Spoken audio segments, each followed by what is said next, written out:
saudara-saudari, anak-anak yang diberkati dan dikasihi oleh Tuhan Yesus Kristus. Pada saat ini kita kembali ada di dalam program Netcall GPIB, dan bersama kita akan mendengar dan merenungkan kebenaran firman Tuhan. Bersama dengan saya, Pendeta Vegi Mariani Salindeho Beslar, yang saat ini melayani di GPIB Jemaat Anugerah Handil, Kutai Kertanegara. Mari Bapak Ibu, saudara-saudari yang diberkati dan dikasihi oleh Tuhan Yesus Kristus, kita satukan hati, kita berdoa mohon bimbingan Roh Kudus.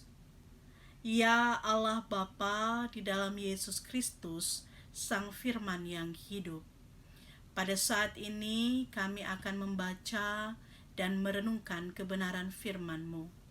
Biarlah bimbingan Roh Kudus-Mu yang memampukan kami untuk kami dapat mengerti, memahami, mendalami, dan bahkan melakukan firman-Mu dalam hidup kami hari lepas hari.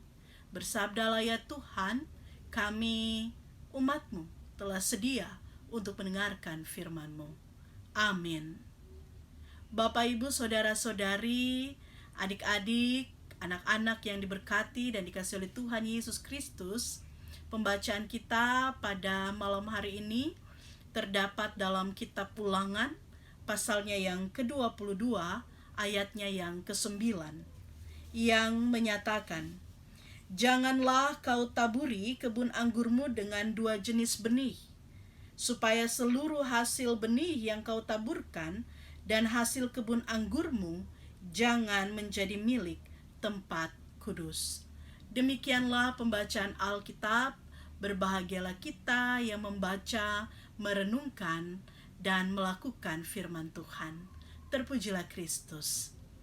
Bapak, Ibu, saudara-saudari, anak-anak yang diberkati oleh Tuhan Yesus Kristus, berdasarkan catatan Global Forest Watch bahwa sejak tahun 2001 sampai tahun 2019, Indonesia telah kehilangan 26,8 juta hektar tanaman pohon, atau biasa disebut dengan tutupan pohon.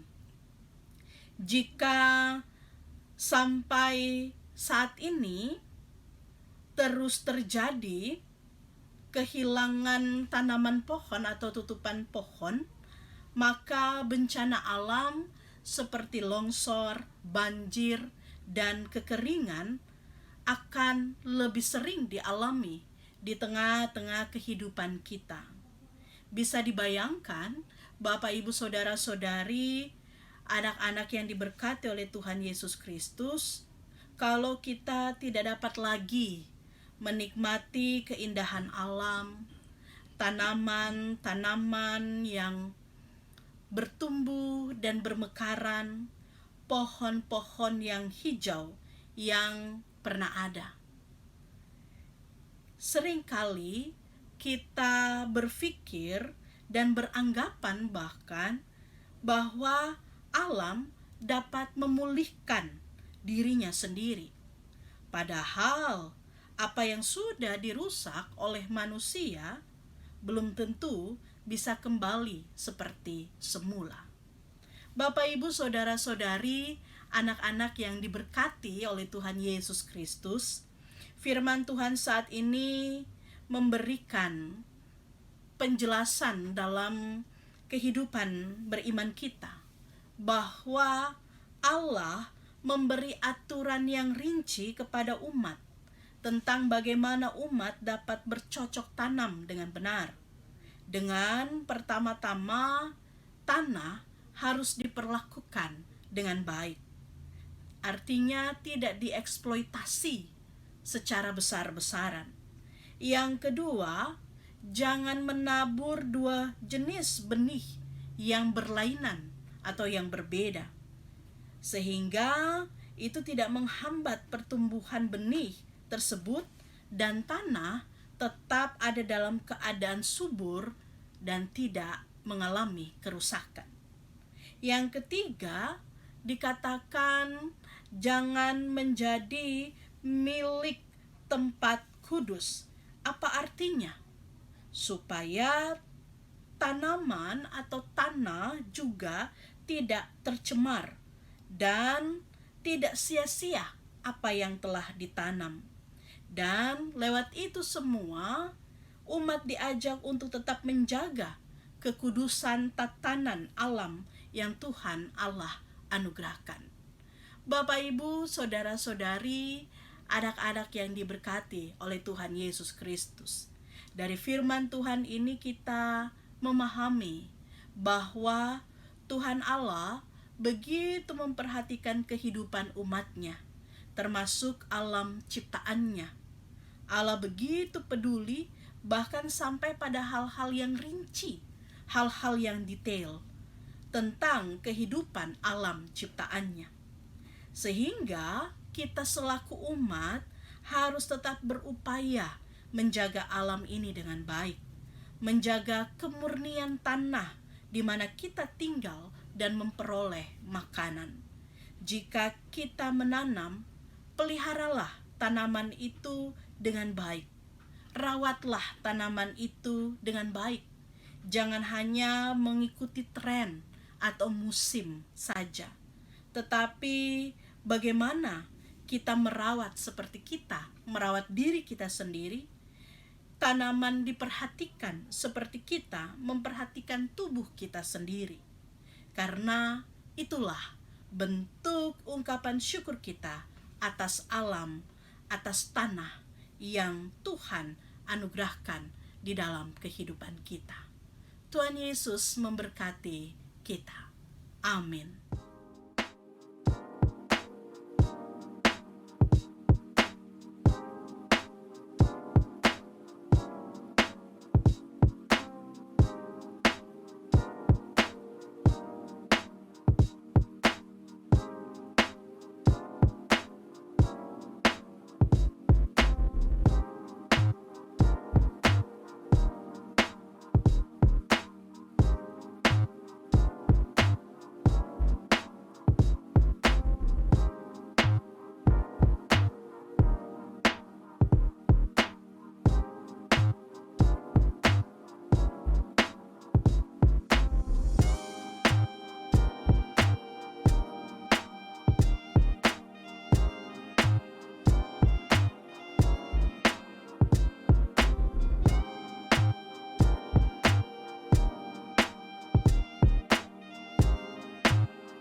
Bapak, Ibu, saudara-saudari, anak-anak yang diberkati oleh Tuhan Yesus Kristus, mari kita satukan hati kita, kita berdoa.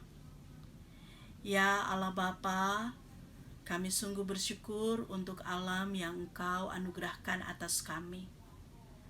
Biarlah kami dapat senantiasa menjaga dan memeliharanya dengan baik, sesuai dan seturut dengan kehendak-Mu. Ya Allah Bapa, kami bersyukur untuk sepanjang hari yang Engkau anugerahkan. Kami boleh bekerja, kami boleh berkarya, kami boleh beraktivitas, kami boleh ada dalam kebersamaan dengan orang-orang yang kami kasihi dan yang mengasihi kami. Biarlah ya Tuhan, kami tetap terus memuliakan Engkau lewat apa yang kami kerjakan, lewat apa yang kami lakukan. dan kami pun juga dapat memperoleh hal-hal yang baik sesuai dan seturut dengan kehendak Tuhan lewat apa yang kami kerjakan, lewat apa yang kami karyakan dan kami lakukan di dalam perjuangan kehidupan kami. Ya Bapa, kami berdoa untuk tenaga kesehatan yang saat ini sedang bekerja menjalani tugas tanggung jawab mereka untuk merawat para pasien yang terpapar COVID-19. Biarlah Tuhan juga memberikan kekuatan kesehatan bagi mereka, sehingga dengan hikmat dan bijaksana mereka juga dapat menjalani seluruh tugas tanggung jawab mereka di dalam pimpinan dan penyertaan Tuhan. Kami berdoa untuk seluruh umat Tuhan yang saat ini sedang terpapar COVID-19, baik mereka yang dirawat di rumah sakit, dalam ruang-ruang perawatan, maupun mereka yang menjalani isolasi mandiri di rumah masing-masing, dalam ruang kesendirian mereka, baik ada di dalam isolasi mandiri dengan keluarga maupun isolasi mandiri bersama dengan rekan-rekan sekerja. Tuhan, berikan selalu semangat dan pengharapan bahwa pertolongan hanya daripadamu. Biarlah lewat isolasi mandiri yang dijalani, seluruh umat Tuhan senantiasa mengandalkan Tuhan di dalam segala hal dan di dalam segala sesuatu. Kami juga membawa doa kami, ya Bapa, untuk persidangan sinode yang ke-21 dalam segala persiapannya. Majelis sinode Engkau berkati, panitia pelaksana, mupel, jatim Engkau memberkati. Biarlah semuanya boleh berjalan seturut dan sesuai dengan kehendak Tuhan. Segala upaya, segala persiapan yang dilakukan, itu semua ada di dalam pertolongan dan di dalam kuasa Tuhan. Dan biarlah kami pun juga di malam hari ini dapat beristirahat di dalam perlindungan dan di dalam penjagaan Tuhan. Inilah kami Tuhan, seluruh jemaat-Mu, seluruh umat-Mu, GPIB yang ada dimanapun Tuhan memberkati kehidupan umat-Mu. Biarlah mereka tetap terus berjuang, tetap terus bertahan di dalam kehidupan yang sungguh tidak mudah di saat ini. Namun kasih karunia Tuhan senantiasa memampukan, senantiasa memberikan yang terbaik di tengah-tengah kehidupan setiap umat Tuhan yang senantiasa hidup di dalam pertolongan, di dalam pengandalan akan Tuhan. Inilah kami Tuhan, doa kami, permohonan kami di dalam Yesus Kristus, Tuhan dan Juru Selamat kehidupan kami. Amin. Selamat malam Bapak Ibu Saudara-saudari. Tuhan Yesus memberkati dan senantiasa memberikan selalu kesehatan di dalam kehidupan kita.